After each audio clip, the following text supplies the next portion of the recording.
What's happening, everybody? Welcome back to another Fall Obsession Podcast episode. My name is Sam Thrash, and I'm your show host over here at Fall Obsession Podcast. Thanks for tuning in. This week, we have a new guest to our show, first time on the podcast. His name is Braden Funderburg, fellow firefighter that I know down here in Texas, and he comes on the show to share his story and experience from last year's Arizona bear and mountain lion hunt that he went on with his dad. Absolutely crazy story, and it involves him getting up close and personal in kind of a self-defense attack mode scenario with this bear that he shot, as the title of the episode alludes to. So I hope you guys enjoy this story. It is an absolutely incredible, once-in-a-lifetime type story, this kind of stuff that you can't make up. So hope you guys enjoy the show this week. But before we get to that, I got to hit a few things real quick. The first thing being Hoot Camo is a podcast partner over here at Fall Obsession. The guys over at Hoot are very passionate and very driven about building a brand and building high-quality camo gear in the outdoor industry that is on par with the industry leaders, but at a price point that blue-collar guys and girls like you guys and me can all afford. I know that's in today's world, that's always a concern, is being able to get into good gear for a good price, and Hoot makes that possible. If you guys go to their website, you'll see their prices and see that it's a lot easier to get into a full camo set, and I'll vouch for the quality of not just the gear but the pattern, also the functionality of it. I've worn Hoot gear this year in Texas and Colorado in multiple different environments, anywhere from flatland plains to Texas hardwoods, sitting up in a tree, and the gear has just done phenomenal for me. So go check out Hoot Camo if you haven't already. Follow them on social media, and whether you're going to put in an order for gear or just go get a hat or some everyday wear, which they have, if you guys use the code FallObsession15 at checkout, that'll save you guys some money. So Hoot Camo, go check them out. Our other podcast partner is Ridge Rock Hunt Company. Derek and Lacey over there in Mississippi, they book hunts with vetted outfitters across the country. They have a large network of outfits that Derek knows and trusts himself. He wouldn't have anybody in his network if he wouldn't hunt with them himself. And he values putting people in touch with the right people, the right outfitter, to get everything going for you. So if you're looking to book that next hunt, that once-in-a-lifetime hunt, next adventure, change it up, whatever it might be, give Derek a call. He'll work with you on all the details and find something that works for you. Ridge Rock Hunt Company, go check them out. Finally, the Outdoor Call radio app is also a partner of our podcast. Outdoors Dan from Respect the Game TV, he has created an app that you can download on any device where you can stream hunting shows and podcasts on a loop every single day of the week.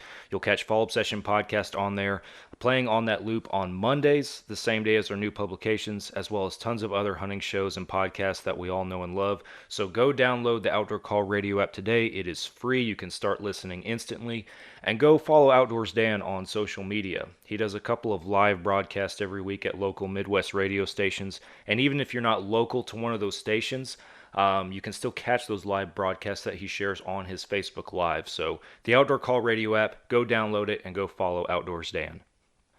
Last but not least, we always appreciate you guys supporting Fall Obsession. So whatever platform you're listening or watching this podcast on, be sure you subscribe. We put out weekly new episodes of our Fall Obsession podcast. You can also catch multiple other shows that we have on Carbon TV, and be sure you're following us on social media as well. You can also go to our website, fallobsession.com, to catch all of our content on there. And be sure that you hit the store up, pick you up a hat or a shirt or something like that, support a small town hunting brand. And if you're interested in promoting your own hunting or outdoor organization on this podcast, you can reach me at fallobsession.com/podcast. There's a form on there you guys can fill out. We'll talk about details if you're interested in joining our partner network. So be sure you guys are following and supporting Fall Obsession. We always appreciate you doing so. All right, that's all from me right now. We are heading over to our conversation with Braden. You guys are listening to another Fall Obsession podcast. Oh, you got her, dude. She's down. Let's go. Dude, I just shot a deer of a lifetime. Freaking smoked him. One with nature, and if you're a believer, one with God. Definitely gets your heart pumping. Boy, you are in trouble. Fall Obsession Podcast. All right, everybody, welcome back to another Fall Obsession Podcast episode. My name is Sam, I'm your host, and I am joined this week by a new guest on our show, a fellow Texan, a fellow firefighter, Mr. Braden Funderburg. Welcome to Fall Obsession Podcast, man. Awesome. Glad to be here. Happy to have you, man. We have a really, really awesome and crazy experience that I'm looking forward to having you share with us today on our show. But as I just mentioned, this is your first time podcasting with us. Might be your first time podcasting, I guess, in general. Oh, yeah. But I want to give you an opportunity to kind of introduce yourself, just where you're from, and kind of your experience growing up as a hunter. Yeah, I appreciate the opportunity. Like I said, Braden Funderburg up here in North Texas, live in the Aubrey area.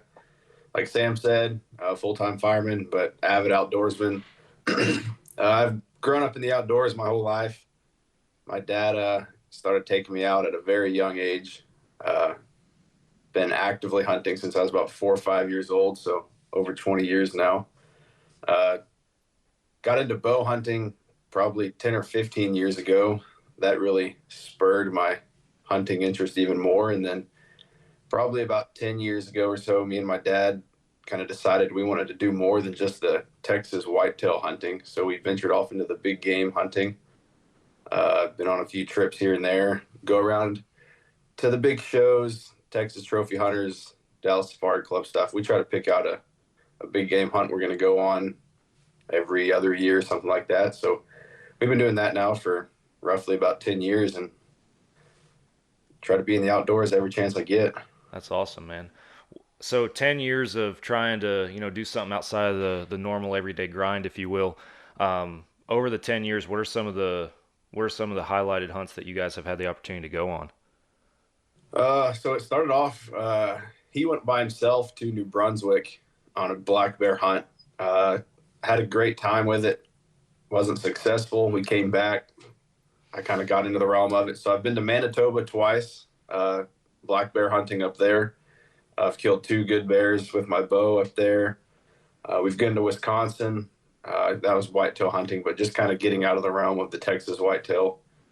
And then still actively putting in for points and trying to get out west, antelope, mule deer, elk, those kind of things. Obviously with trying to draw in some of these non-resident states, a little more difficult. So I've been pocketing my points here for a while. So I'm hoping the next year or two I really start cashing in on some of those.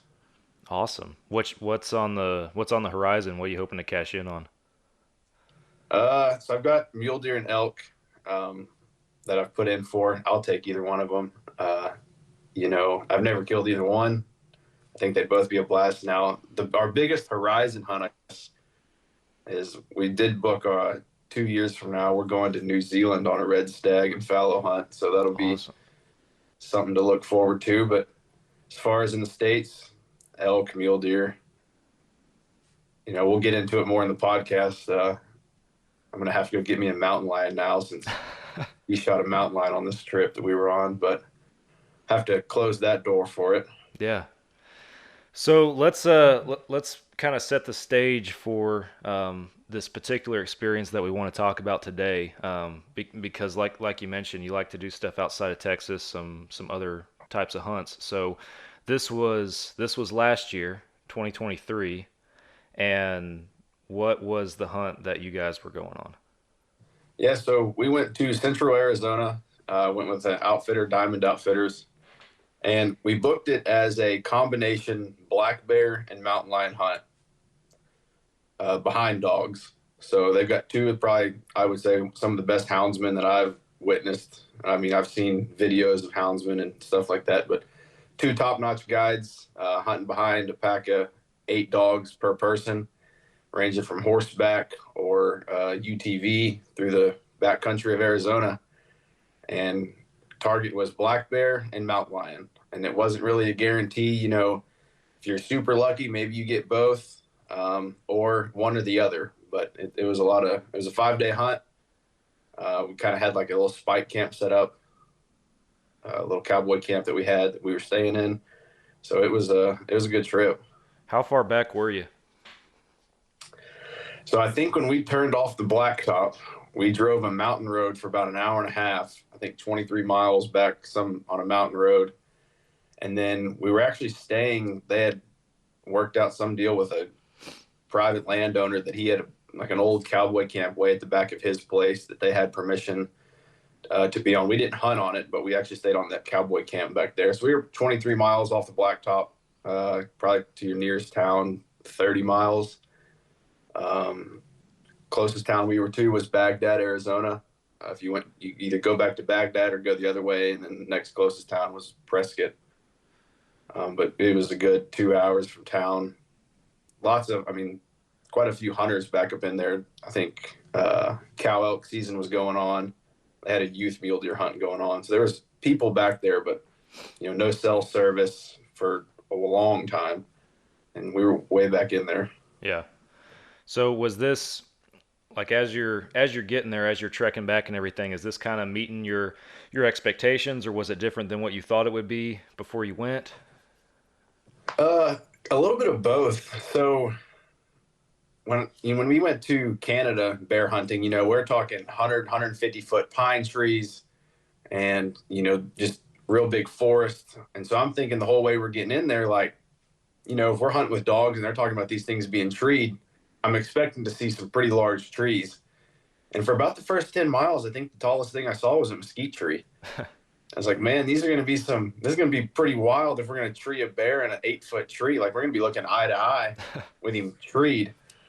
So we got a little bit farther in there and it started to get a little more dense. And then we finally got to a point where I could start seeing some mountains. We were kind of in like a rolling hill. We came through one mountain range, got into a valley, and then, we drove for another 5 or 10 miles. I was like, man, I hate to say it, but I don't see there being any bears or lions back in here. And then we got a little deeper, and then it kind of dropped off, and then you started getting to the mountains. I was like, okay, this is a lot more rugged country. I could see this being where these animals hang out. Yeah. So it started really looking like really good country to be hunting in. Gotcha. Was this your first time hunting behind dogs? It was. Yeah. It was. So what did the guides or anybody else do to kind of prep you guys for that kind of experience of hunting behind dogs? So talking to them beforehand, when we were kind of going with the idea, they kind of pitched it as, you can do spot and stalk or whatever, and you're going to be taking 400 or 500 yard shots, and you're going to be doing a lot of sitting and a lot of glassing on the mountains.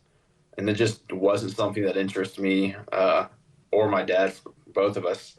And they're like, if you want them like a really exhilarating hunt, you got to hunt behind dogs.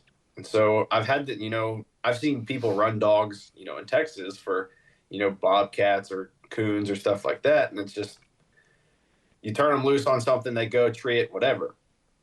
So that's kind of what my expectation was.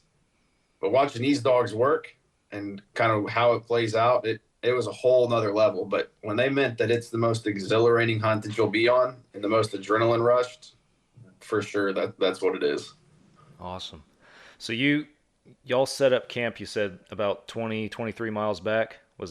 Am I sizing it up correctly? Okay. Yeah. So, yep. So how does a hunt like this begin? Because obviously you have, I'm guessing, a full day, if not more, to trek everything back in there and get all set up. But then once you're in camp and everything, how does a hunt begin when you're hunting behind dogs like this? Yeah, so we actually the guides dropped us a pin to the location, and they specifically were like, hey, before you leave the blacktop, like, make sure you've got the pin pulled up and the map pulled up, because you're going to lose service. So you need to know where that pin's at before you head off down this road.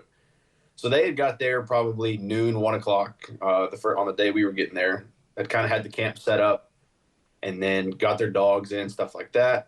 And then so we get into camp. They've already got the dogs kind of tied up in different places. They've got them all separated. So the first night was just kind of going over the game plan for the next day. And then, so in the mornings, so back up a little bit, we went 1st of October.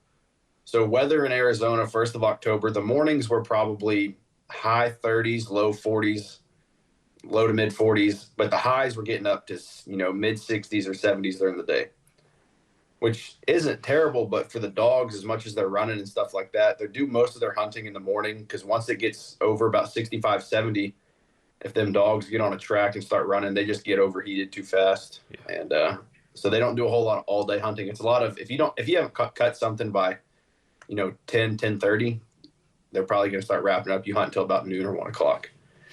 But they had all the dogs laid out. So I think all in total, there was 28 dogs, something like that total. So there was 3 of us in camp. Me, my dad, and Captain Bruce, old Jody Bruce was with us. Yeah.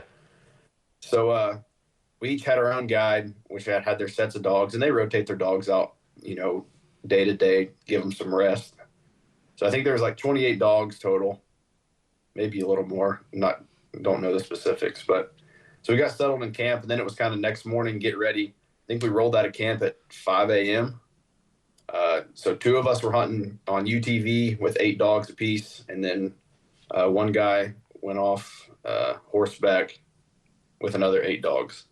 And from where camp was, it was probably another 30 or 40 minutes till we even dropped the dogs out of the box to where we were actually hunting. Oh, wow. So it was probably another good 15 miles from camp that we were riding on the UTVs to get back to the mountains, the couple mountains we were going to start running the dogs at. Wow. That's far back there, man. That's crazy. Oh, yeah. So how fast was it before you guys actually started seeing, bears or lions that you guys are after? And I guess my question is, were there any unsuccessful hunts before the one that we're here to talk about today? Yeah, so for me, not really. So I got on my bear on day 1. Okay. And I had a whole different kind of idea on how this was going to work. Like, I just thought it was like, oh, you turn the dogs out, they start running around, like, but there's bears and lions everywhere, which isn't the case. So with driving these mountain roads with the UTVs, the dogs can pick up a bear scent if he's walked in the area within the last 6 to 12 hours, within 200 or 300 yards of the UTV. Okay. So if they alert on something like that, they'll get out and, hopefully one dog gets on the track, and then they go, and then the guide will get out and try to make sure they're going the right direction of the track, or make sure they're not backtracking it. But a lion, the dogs can't really smell a lion from the UTV. That's more of, you have to actually see the track, and then he put the dogs on it. And the way they explained it to us is, a bear is like a trash truck. It just stinks, and the dogs can really understand it. A lion's like one single bag of trash. Okay. So, which was I had no idea how that worked. Yeah. So we were driving. So for me, I just was the first probably hour or so, we're just like driving around, and I'm like kind of like wondering, like, I don't really know, like, what are we doing? Like, I thought that the dogs are just still on the UTV. And then he explained the whole process. Like, yeah, we'll just run around. And I'm kind of just waiting for the dogs to start alerting for something. Obviously, he's watching tracks crossing these roads that we're on. But if he doesn't see anything crossing, it's just kind of a trail ride until the dogs pick something up. But I was successful on the first day. My dad and them, they actually came across a pretty fresh mule deer kill on his. Yeah. So they kind of did some stuff, tried to find some tracks. They found a real old track, so they actually covered it back up and kept coming back each day to check it, waiting for that lion to come back to it. And that's how he ended up being successful. I was going to ask from the lion standpoint later on, but since you brought it up, if there were any scenarios like that where you were hunting over a carcass or that kind of thing, because I've always heard that's a pretty, I won't say, super reliable way, but it's a more consistent way that you have a better shot at killing a mountain lion, from my understanding. Yeah, at for least, sure. having not done it. Yeah, and once they kind of said that on the kill, that's where they were successful. Now, it took 3 or 4 days for it to come to fruition with it, because I guess they say those lions, they'll get on a track and they make a big circle through those mountains. So when they come through one area, it may be 4, 5, 6 days before they actually make it back to that area. Wow. So you just kind of have to catch it at the right time. But yeah, and then we cut a few small tracks throughout the week after I had killed, because at that point we were kind of working together, the two guys that were on UTVs. It was like, hey, if we caught a track, we'd call the other ones like, hey, dogs are on something, y'all come over here. And that's kind of what happened with us when we got on my bear, called the other guide, and they ended up coming over to kind of assist also. Gotcha. But So let's dive into yours a little bit. So you're getting the feel for kind of how all this works on the first day, and I guess y'all turned the dogs loose at one point, and they caught the scent, and y'all were off from there. How did it all begin? Yeah, so we'd probably been driving already for 2.5 hours. We'd been up a bunch of roads, rough country, almost to the point where I was getting tired of getting beat around on this UTV. Dogs really hadn't hit on a whole lot. We hadn't really seen much cutting across the roads. But what they'll do those early mornings too, they'll go find those mountain lakes and they'll just kind of go walk around them, see if any bears come, find some tracks coming to water. So we went to this one lake kind of way back, let the dogs out. Guide actually walked all the way around the lake pond. I guess they call them lakes. I'd call them a pond in Texas. Yeah. But he walked all the way around, didn't really see anything. The dogs were getting a drink of water, just kind of running around. And then one dog opened up on a scent, and then they all kind of came through. And next thing you know, they're all kind of lined out, and they're 200-300 yards in a line. He's like, well, they must be on something. So we backtracked the pond, lake, whatever they call it. And he's like, man, I guess I didn't see any of these. And there were some pretty good bear tracks, pretty fresh in the deal. He goes, they must be on that. And so at that point, they're all running GPS collar and all that kind of stuff.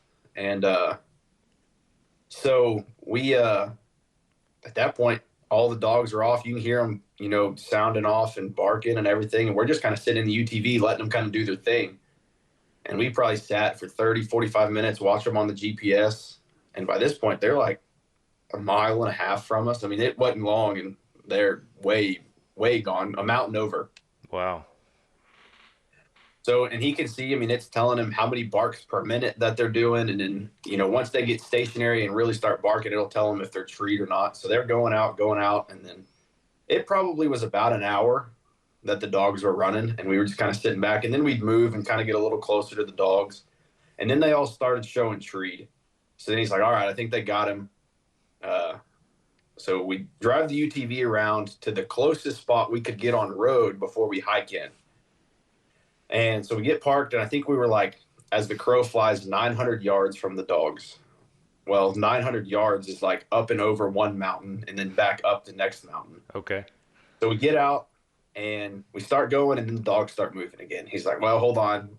They're moving again, whatever. And then they moved maybe another 100 yards, and then they treat again. He's like, so to kind of lay the scene for the area, there still wasn't any really big trees. We're talking the tallest tree here is like 20 or 30 feet.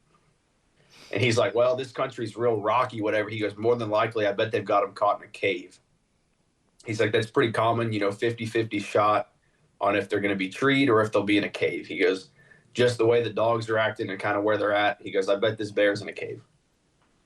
So we take off. We're still 800-900 yards from them, and we're on like a running hike because these dudes, I mean, they don't want their dogs to get in a bad situation, so they're trying to get to the dogs pretty quick. Yeah. So would go up there. He leaves his backpack. He doesn't take his backpack. I bring my gun, and I've got my backpack, and that's all we take with us. So we're hiking up this mountain, and we're going, and we finally get over the one, and then he's using his binoculars, and he can see up on the other one. He's like, yeah, they've got them caught, or they're at the opening of a cave. I can see the cave, and I can see the dogs barking. So we're not far from them, but it's like 100 yards vertical that we've got to go. So we start hoofing it up the top of this mountain. By the time we get up there, like, both of us are just like, all right, let's just take a break for a minute. The dogs are just at the front of this cave. Like, I got to catch my breath. The air's thin, and we've just done a 900-yard and gained 500 feet elevation in 15 minutes. Like, I'm not even in the hunting mood right now. I got to catch my breath. Yeah. So we get up there, and all the dogs are, they're just right at the opening to this cave, and they're just getting after it. You can't even see in the cave. And it's like you walk up. There's not like a nice long path to it. Like, you just kind of walk up and boom, it's right there.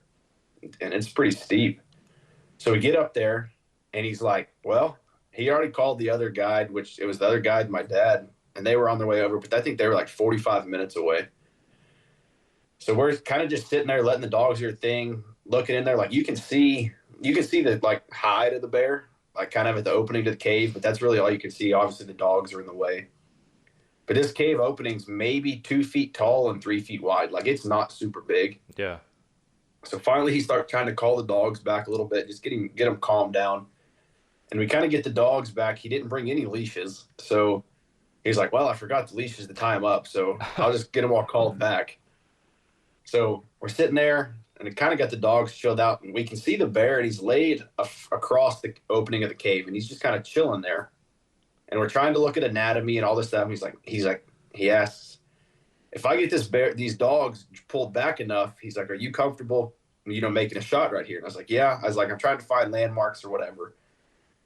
And he said, all right, if you look real quick, he's laying across, and he's got like his front paw like tucked up behind his back shoulder. He's like, you see that white spot? And I was like, yeah, I can see it. He goes, all right. He goes, look at it. He goes, that's his front paw, like the pad of his paw. He goes, basically just go right over that. You'll be right behind the shoulder. And it's like, okay, I can see that. How, remind me, you may have already said it, physically, how far away from the bear are you right now? Maybe 10 or 12 feet. Okay, so you're right freaking there. Okay. Yeah, we're at the entrance to the cave. Okay, yeah. It's not far. Which, so I've got a lever action rifle that I'm shooting. And I had open sights, but, coming to the hunt, they're like, you may shoot 20 or 30 yards. So I put like a little holographic red dot on it. Well, a holographic red dot does you no good under 15 feet. So I'm looking, and I'm like, well, I already know, like, this sight's about an inch higher than the barrel, and we're talking 10 feet of a shot. So I'll go just right above his front paw with this red dot, and that should put me, either right at the front paw or just right above it.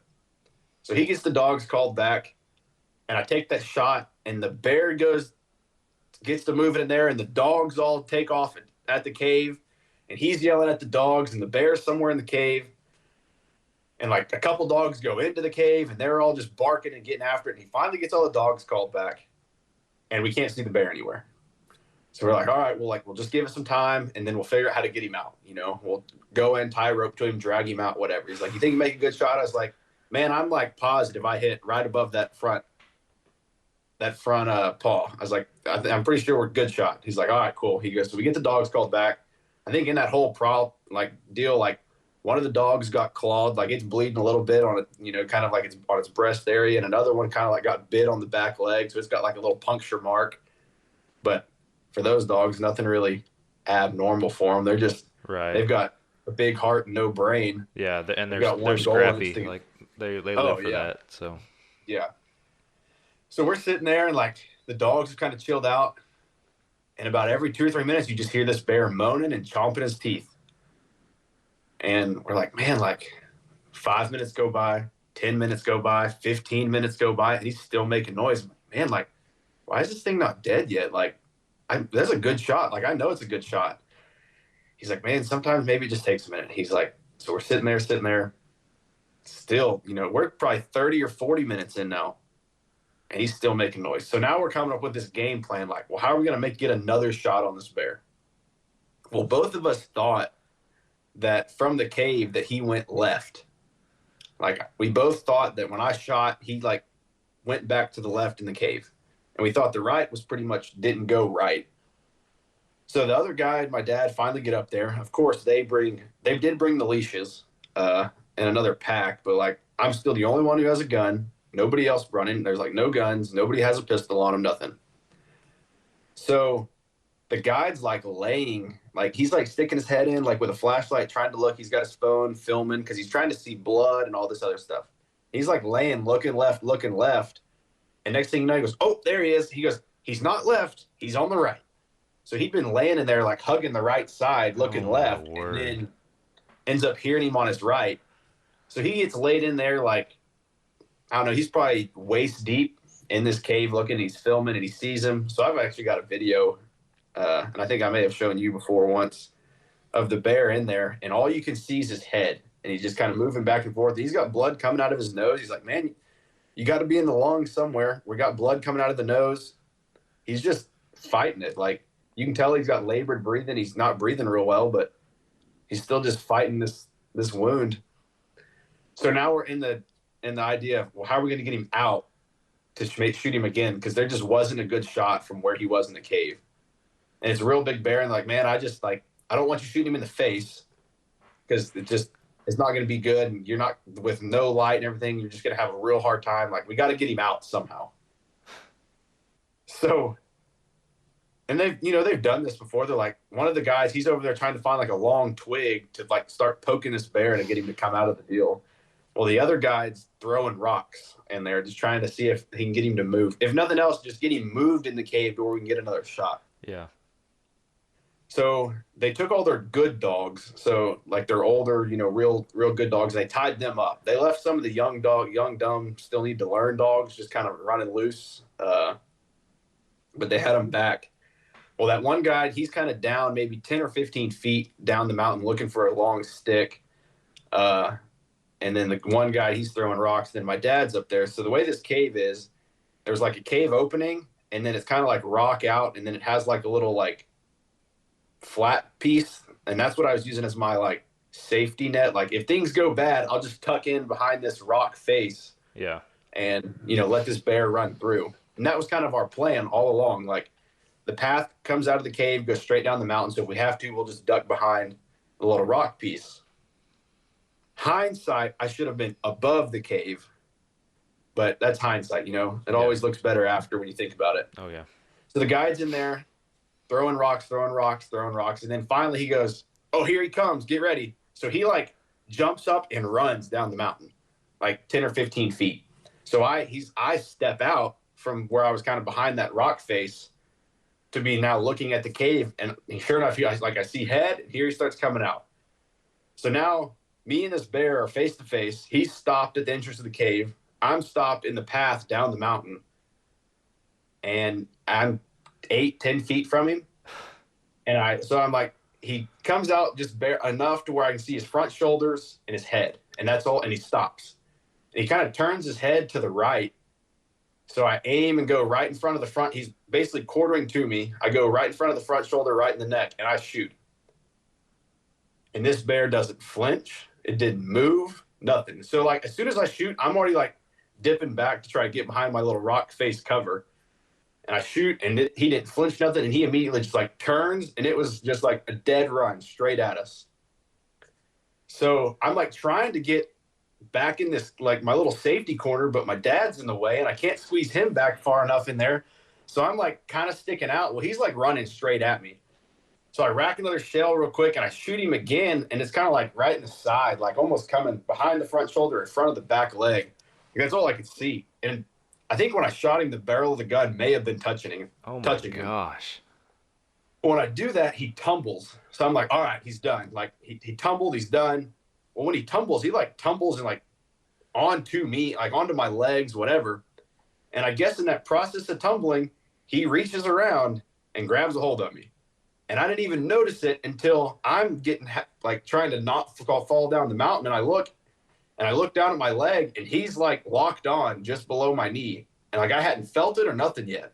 But then that whole, like, when they say you feel it once your eyes recognize it, that's a true thing. Because that's when I realized, like, shit, this hurts. And it's not like a bite and like let go. It's like he's latched on and his momentum's taking him down the mountain. And I'm thinking like, well, I could shoot him again, but if I shoot, like, I can't see the lower half of my leg and I know it's underneath him and my foot, like, I'm afraid I'm going to shoot my own leg or shoot my foot. My dad's behind me jabbing him with a trekking pole. And somehow in this process that only lasted like maybe 5 seconds, I guess his momentum was going fast enough down the hill that his mouth actually slid off. So I got like a V pattern on my leg from his teeth where they just kind of slid off and he like lost a grip. And here he goes tumbling down the mountain. So at this point, I'm like, this hurts really bad. But I'm like, all right, thankfully, like he's rolling down the mountain. I've seen this on shows 1,000 times. Like he rolls at the bottom of the mountain, it's less work. And we'll be good to go once we get down there. Well, the other guide and the dogs that were loose, obviously the loose dogs take off after him. The other guide starts running down the mountain with the dogs, trying to keep an eye on him. I'm trying to pull my pant leg up, expecting to just see destruction. And to my surprise, I pull my pants up at first. I'm like, all right, there's no blood. Like, that's got to be good. And I look, and I'm like, okay, well, I don't see any like super deep penetration anywhere. Like, I don't see any holes. So now I'm going to like field paramedicine. Like, I'm feeling like, well, everything still feels like hard. Like, Yeah. the bones still feel intact. They're like, are you good? And I'm like, well, just give me a minute. Like, Let my I feel like adrenaline come down a little bit. I was like, my adrenaline's like through the roof. I feel like my legs just been smashed between two cars. I was like, I don't even want to try to stand up right now. Just the thought of standing hurts. So I'm sitting there like catching my breath. I'm looking and I'm still looking and looking. I'm like, man, like, I don't even think like I've got like puncture marks. Like, I don't think he actually broke the skin. Like, it's, and I'm like trying to figure out how this all happened or how this like, it's not worse. And then the guy gets on, they have like walkie-talkie. He's like, he's up and running again. So now I'm like, you've got to be kidding me. Like, I've put 3 bullets in this thing. We've just had like hand-to-hand combat basically on the side of this mountain. And this bear is running again. Like, he's still not done. So now I'm thinking in my head, like, now I've got to go after him again, one-legged basically.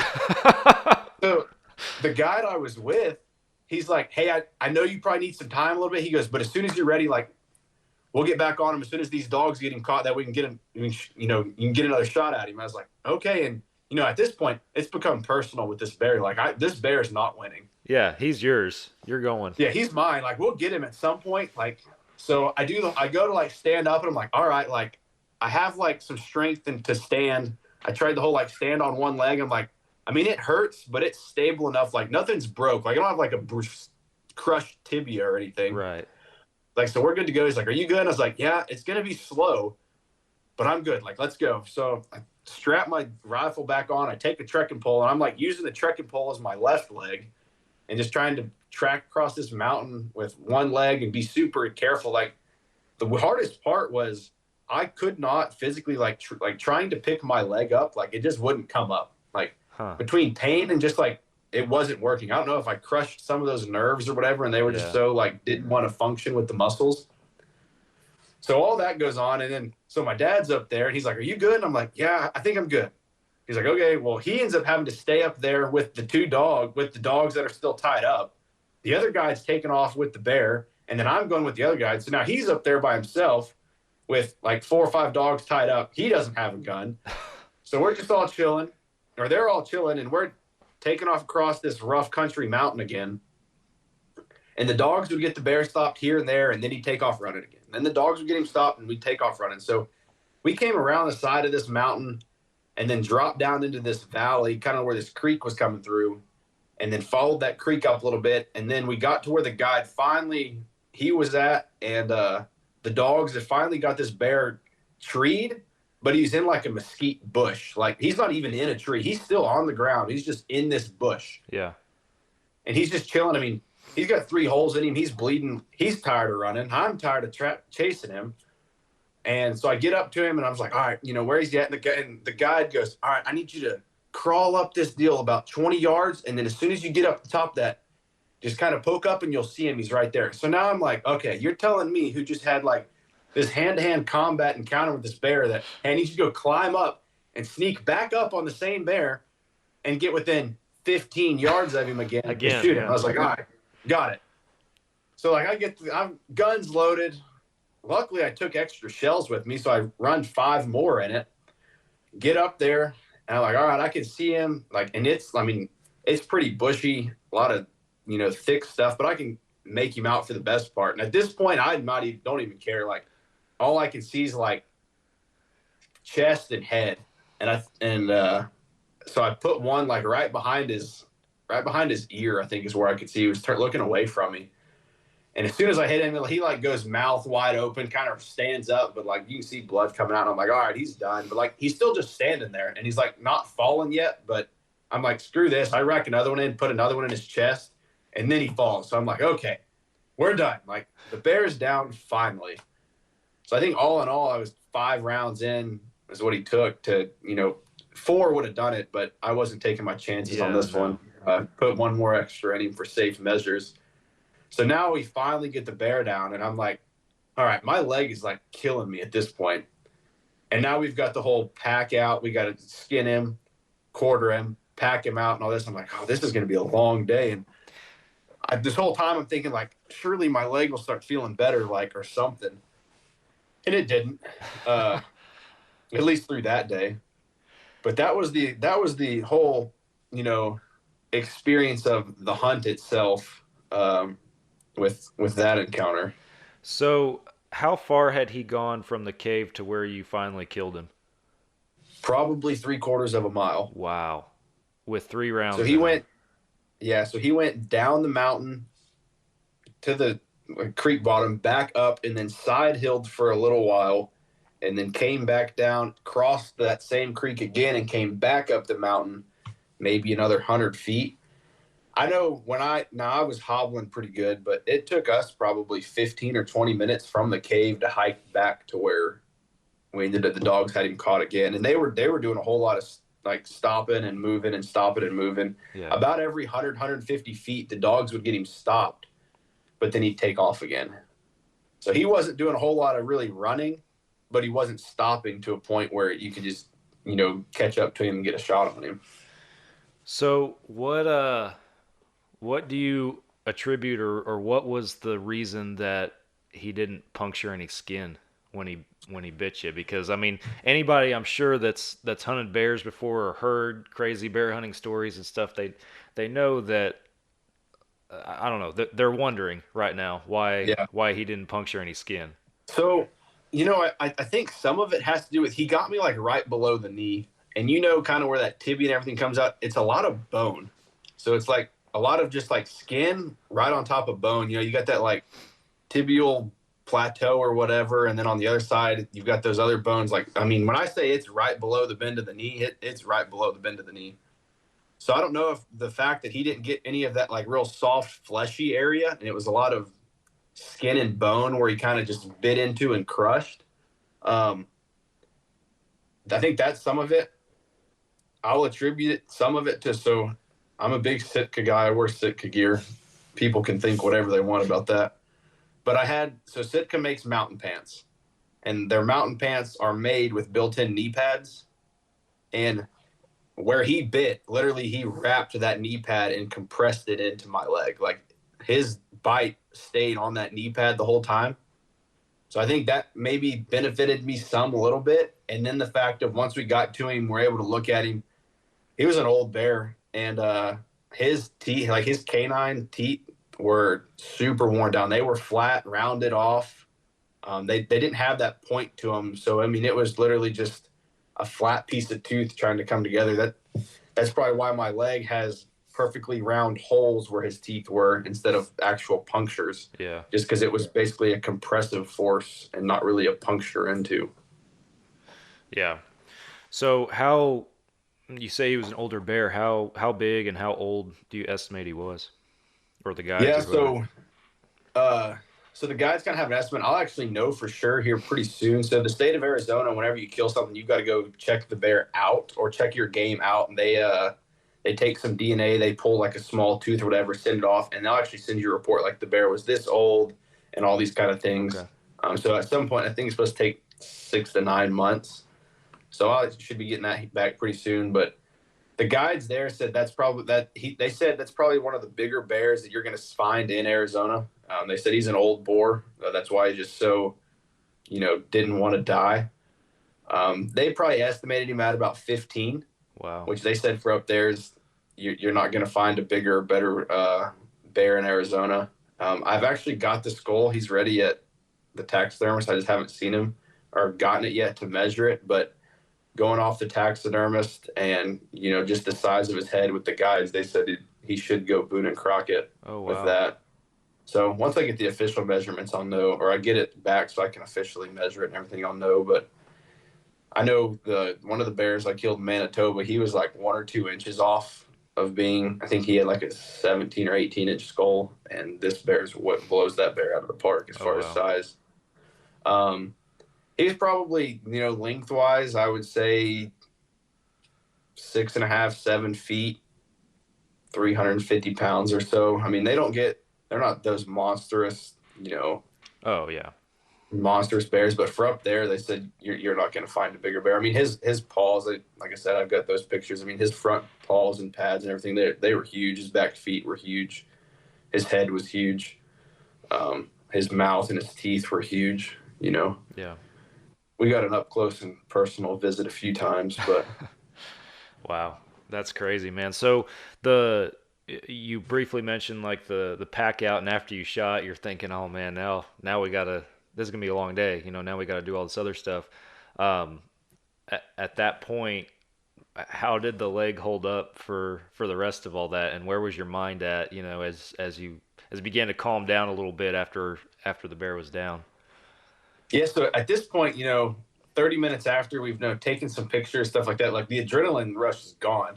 And so if I would like sit still, I'd be all right. Like if it would just sit there, like it'd be throbbing. And it actually kind of had like this burning to it. Cause when he punctured or when he, bit, that just hurt from like compression. But then when his mouth slid off, it was almost like an abrasion.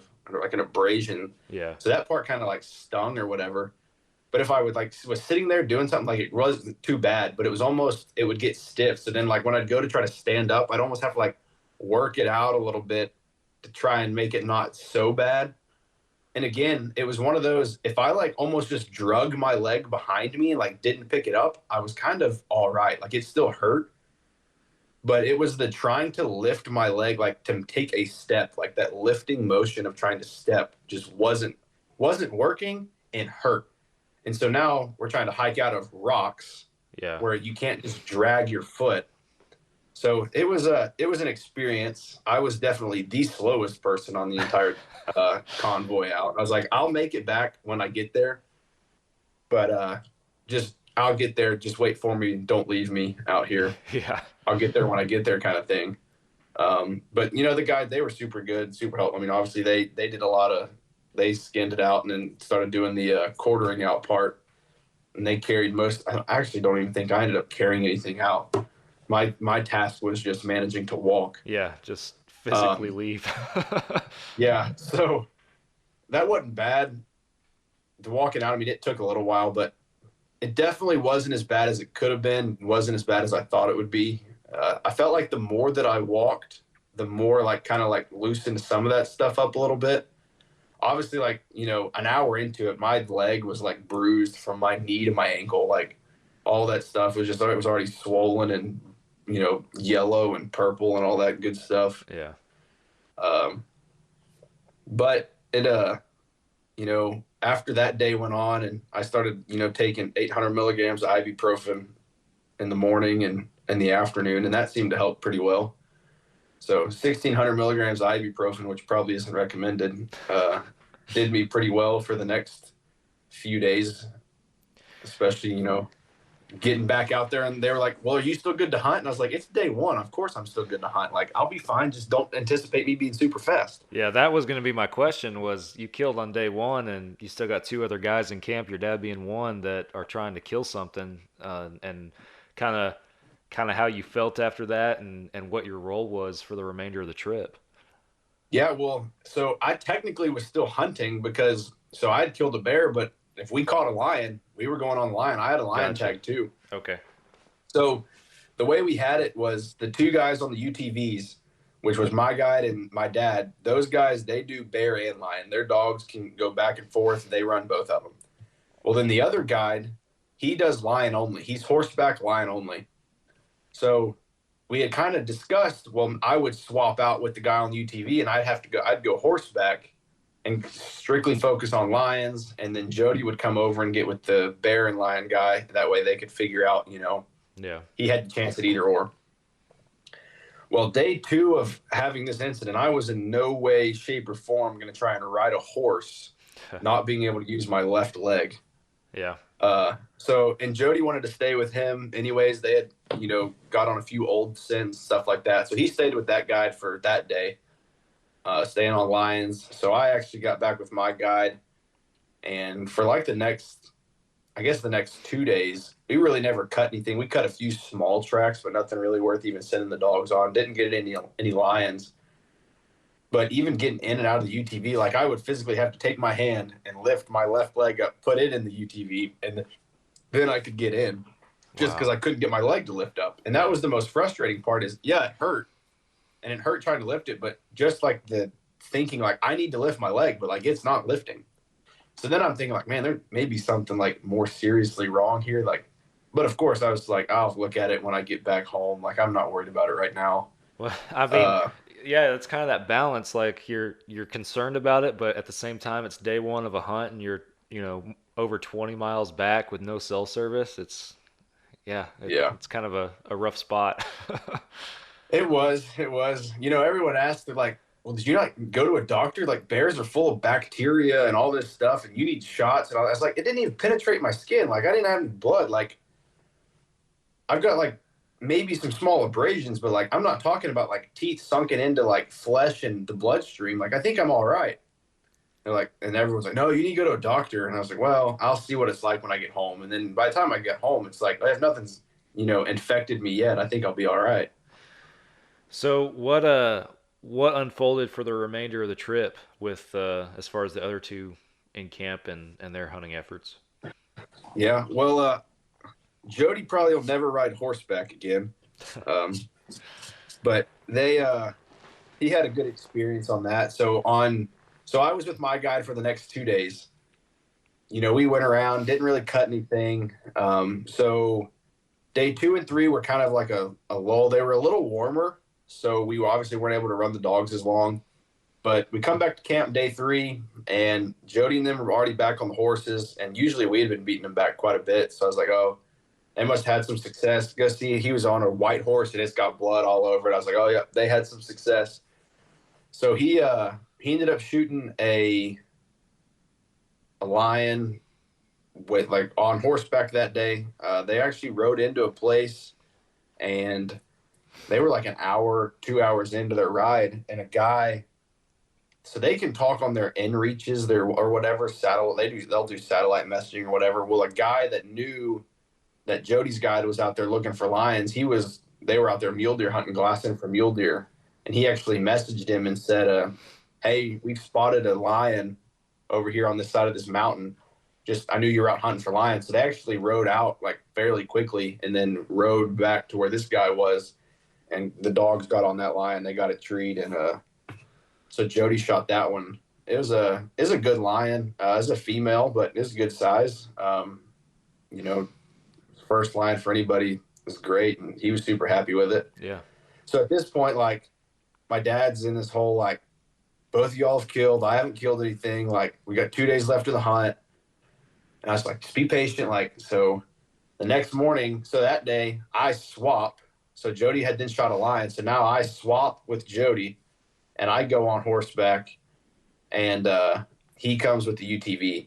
So, like, by day 3, my leg's feeling, decent. I can now bend it a little bit. I mean, it's still sore, but I'm feeling pretty confident, riding horse. And I thought I would be all right. And it wasn't terrible. I was definitely nice and sore after. I took a handful of ibuprofen with me just in case it got bad. So Jody started riding with the UTV guy, and then I went horseback for lions, and my dad was still, looking for lions or bears. So on day 4, I guess they went back to that kill that they had covered back up, and it had been completely uncovered, drug around, whatever. They said put the dogs back on it, had a fresh track, and so those dogs got on it. And then the other guide, which was the guide I had, came with them. They turned their dogs out on it, and I think they went like a mile and a half, maybe 45 minutes, and then they got that lion treed, and my dad was able to take that one, another real good sized female lion. But yeah, they had a great time with that hunt. They were back super early.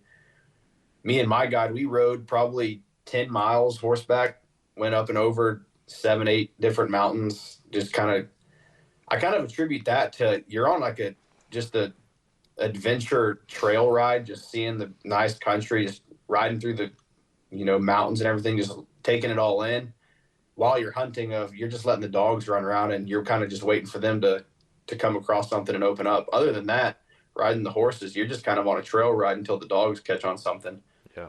So for my last 2 days, we never came across anything fresh. We hit a couple tracks that were 2 or 3 days old, but nothing that the dogs could really line out and follow. So for me, I mean, it was a great time riding through the mountains, but we didn't have any more success. Day 5, actually. So my dad, Jody, had killed a lion. I'd killed the bear. And day 5, my dad and his guide actually got on another bear. They came across a real big track coming across the road, got the dogs on them. Dogs took off. The other guide came, and they ended up turning their dogs out on us. So he had like 16 dogs on this bear, and I think they trailed him for 3 hours. Wow. The dogs had run upwards of 10 or 12 miles, and it finally, that bear just ran the dogs out. The guides got to him a few times where you could just, like, they were able to see him. They say it's a real big, mature boar. But he would get in like a cave, but he'd get in a cave that had 2 ways in, 2 ways out. So he'd go in the front and it'd come out the back, and the dogs would get it back on him, and he just would never stop. So finally it just got to the point the dogs were, just laying out because they'd run so hard and fast that they were overheating and getting tired. And that bear just ran them till they couldn't run anymore, and he ended up outrunning them. So he was the only one who had the chance or the shot at, getting the lion and bear. But at the end of the day, we were all super stoked, super happy to get that done. I was glad that it kind of played out the way it did. Both my dad and Jody, they both shot black bears in Canada with us, so it was cool to see them get the lions. I know I've got plenty of time, hopefully to get back out, go shoot me a lion also.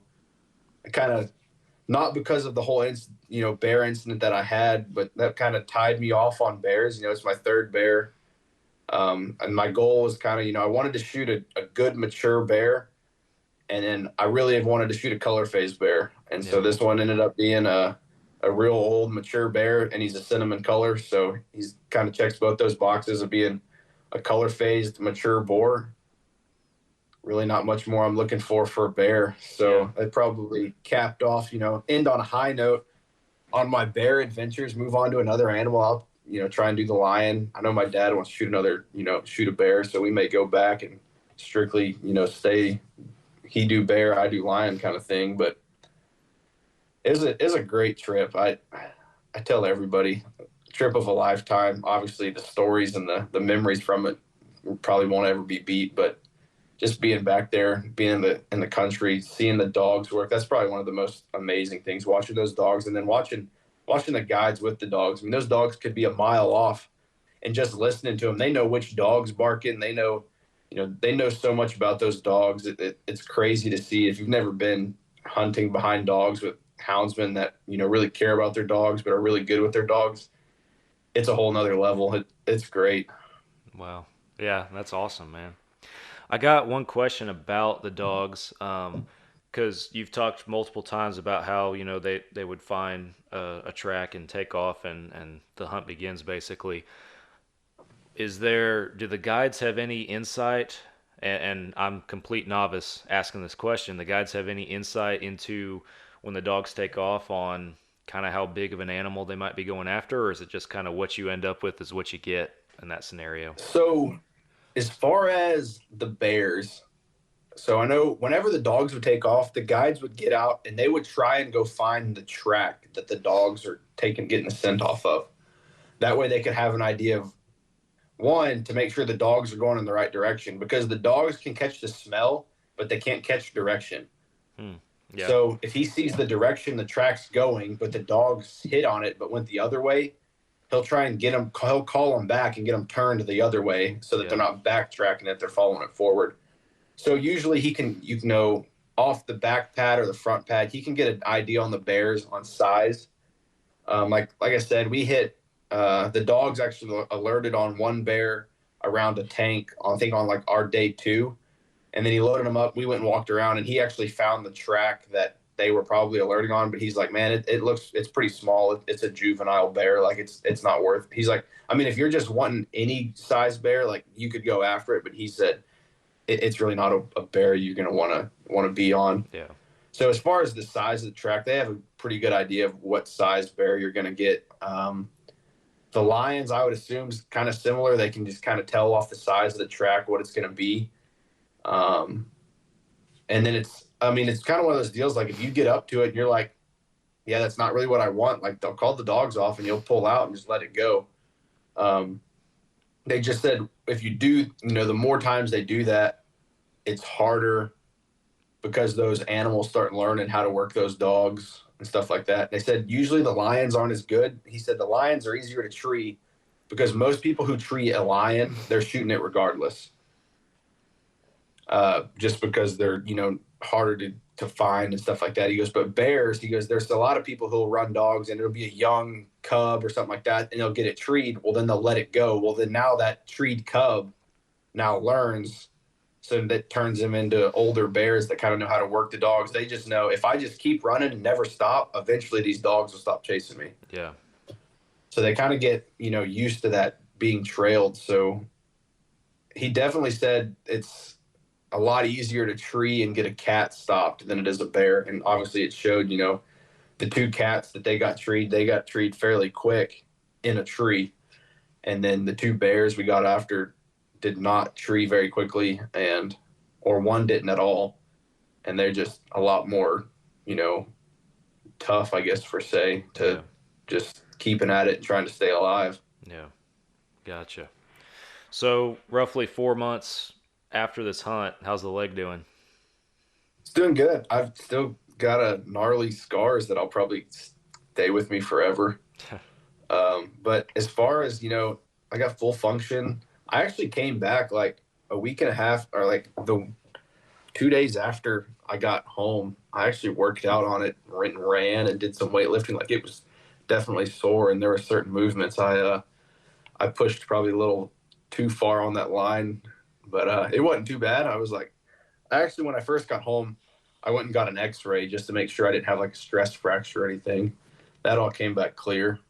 So, but yeah, going now, everything's good. And the only thing is like where the bite marks were or are, that like skin above it, like I still don't have really much sensation in it. I don't know if it just really damaged those nerves real, but it almost just feels numb. Like I can touch on it and everything, but there's really not a whole lot of sensation there. Just you can feel that pressure. But other than that, everything's pretty good. I'd say I'm pretty lucky that nothing major went on. I'll take a couple bite marks and some loss of sensation right above them. Oh yeah, could have been much worse for sure. Oh yeah. What was your dad's thoughts on the whole event? Because I mean, you briefly mentioned it, but he was right there next to you the whole time everything went down. Yeah.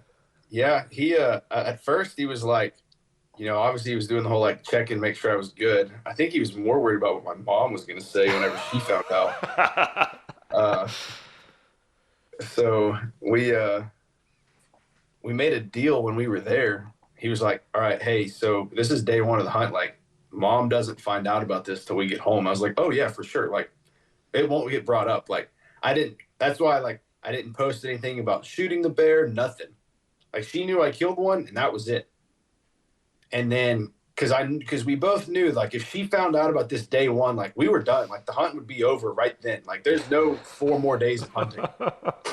So we were like, we'll just play this out. Everything's good now. It happened, but, no harm, no foul.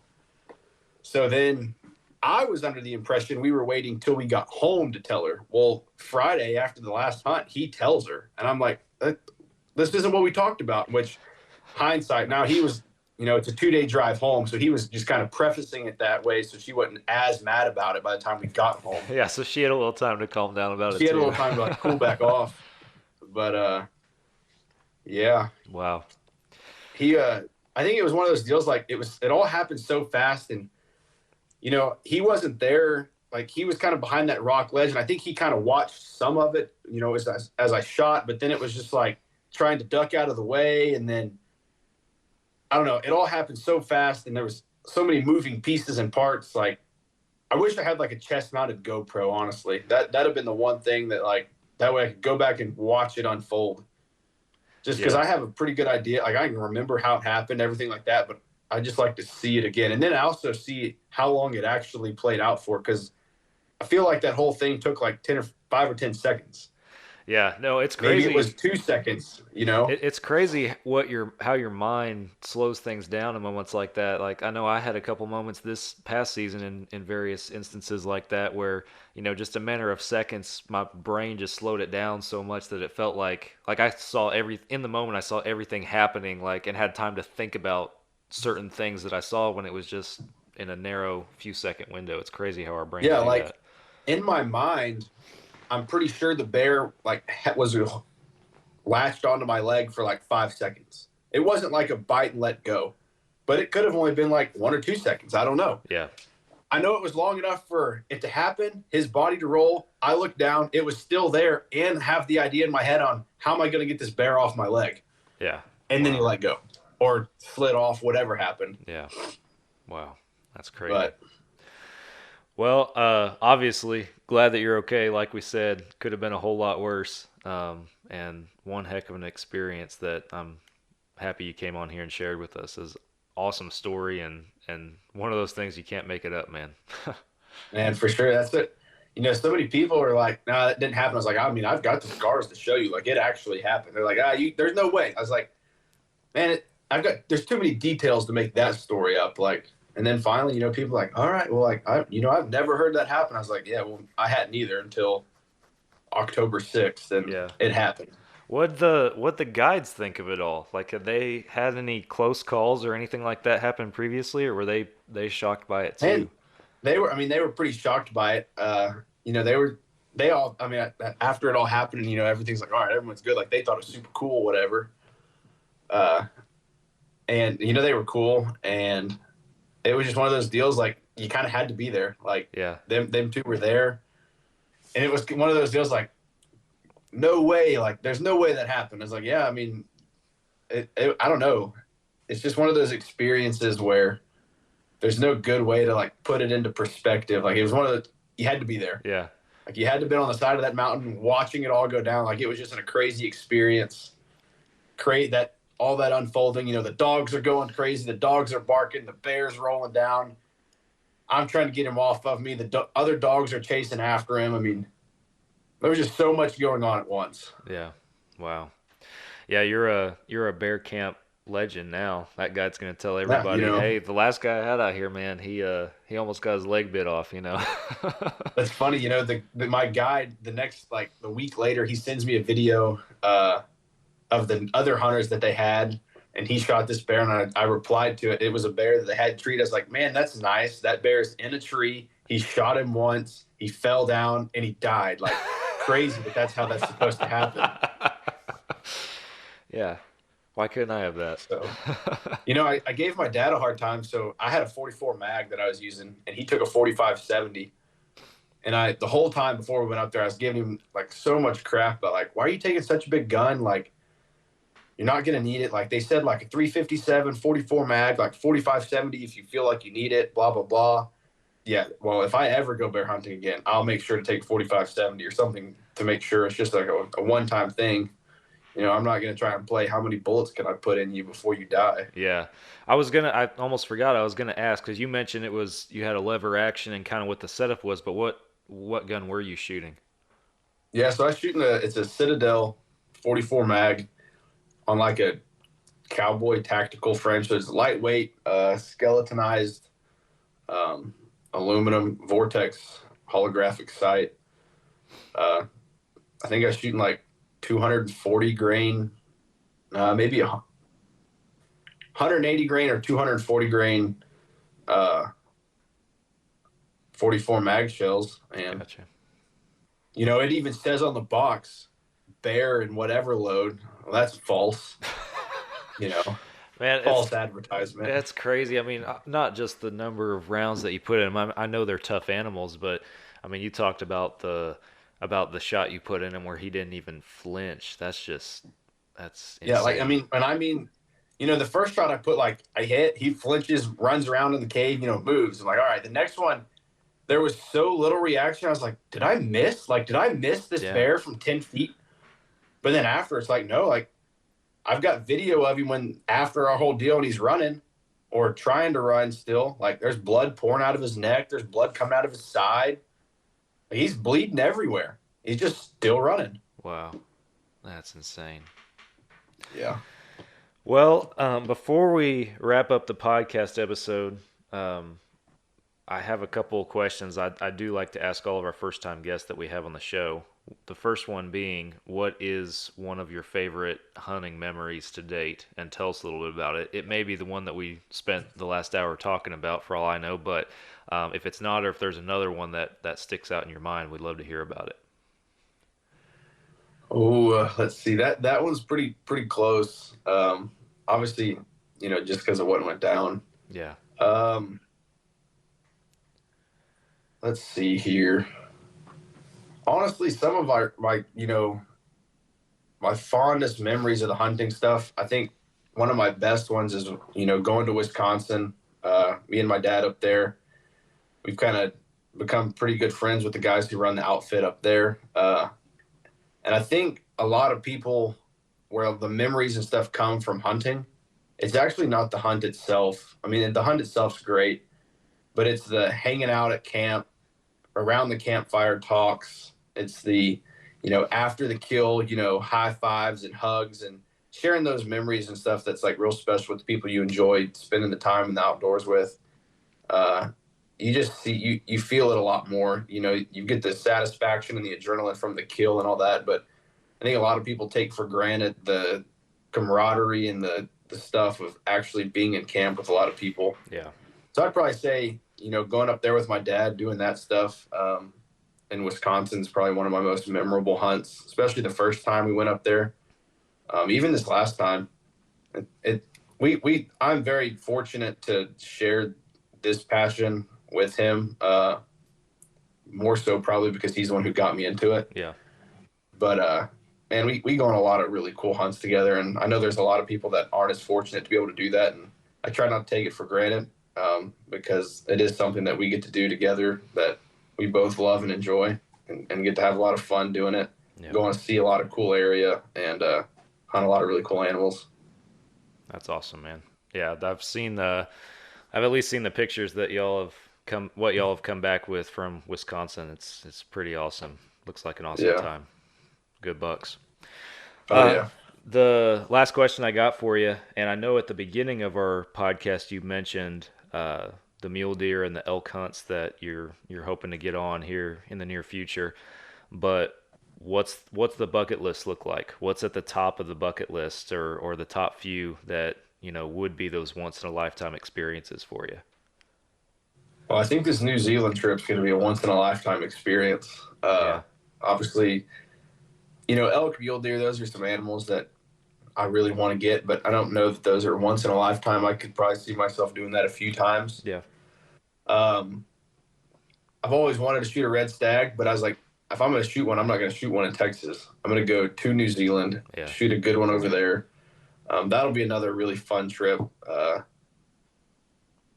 Just the experience being over there. They do a lot of, it's, just look super nice area, all that. And then just the animals over there are magnificent.